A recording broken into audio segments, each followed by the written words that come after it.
அன்னகரி என்று சொல்லக்கூடிய அருமையான பட்டணத்தில் ஒரு பட்டணம் சேர சோழ பாண்டியன் என்று சொல்லக்கூடிய 3 வேந்தர்கள் நம்முடைய தமிழ்நாட்டில் ஆட்சி வருவாங்க செய்தார்கள். அதில் சோற்றால் மழையடைத்தது சோழ நாடு.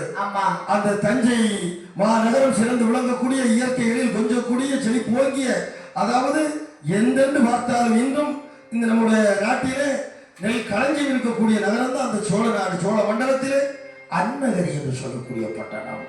அந்த அருமையான பட்டணத்திலே அம்மையப்பர் என்று சொல்லக்கூடிய சக்தி சிவன் ஆலயத்தை அமைத்து அநேக பிராமணர்கள் அதிலே பூஜித்து வருகின்றார்கள். எத்தனை பேர்? 61 பேர்கள் பூஜித்து வருகின்றார்கள். இவர் இந்த கூட்டத்திற்கு தலைவராக இருக்கக்கூடியவர் யார்? சிவபாப்பான் என்று சொல்லக்கூடியவர். சிவபாப்பான் அவர்கள் தலைவராக இருக்கின்றார். இருந்து சிவ ஆசி என்று சொல்லக்கூடிய பெண்ணை திருமணம் முடித்து இல்லறத்தை நல்லறமாக இனிதே வாழ்ந்து வருகின்றார்கள். அப்படி 2 பேர் வாழ்ந்து வரும் பொழுது வாழ்ந்து வரக்கூடிய சமயத்தில் எம்பெருமானுடைய திருவருளினால் அந்த திருத்தேவி கற்பமுற்று அழகான ஒரு ஆண் குழந்தையை பெற்றெடுக்கின்றார்.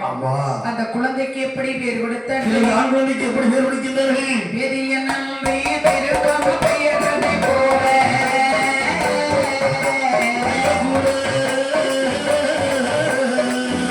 சிவபாப்பா சந்தோஷமாய் மனமகிழ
சொல்லி பெயர் கொடுத்து வளர்த்து வருகிறார்கள். நாளொரு மேனியும் பொழுதொரு வண்ணமாக வளர்த்து வரக்கூடிய சமயத்தில் அந்த அம்மையப்பர் ஆலயத்துல இன்னொரு வகுப்பினர் நாட்டியம் ஆடுகின்றார்கள். சிவபாப்பம் பூஜை செய்கிறாரு.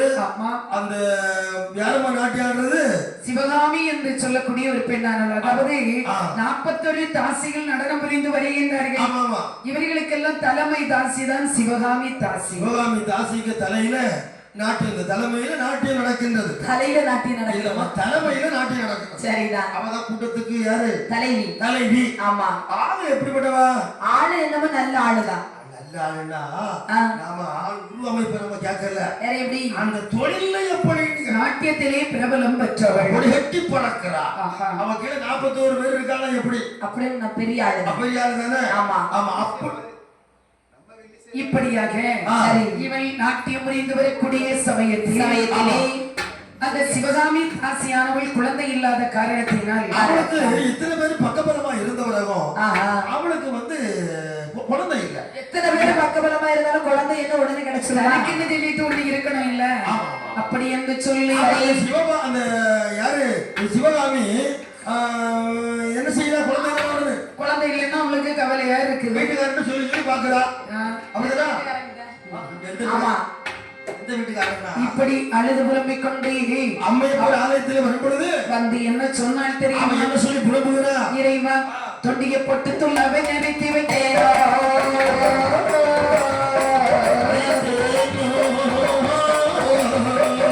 சொல்ல துள்ளையாது சங்கதியில்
சக்தி சிவன் ஆலயத்திலே சென்று அவள் நித்த நித்தம் அழுது புலம்பிக் கொண்டே இருக்கின்றாள்.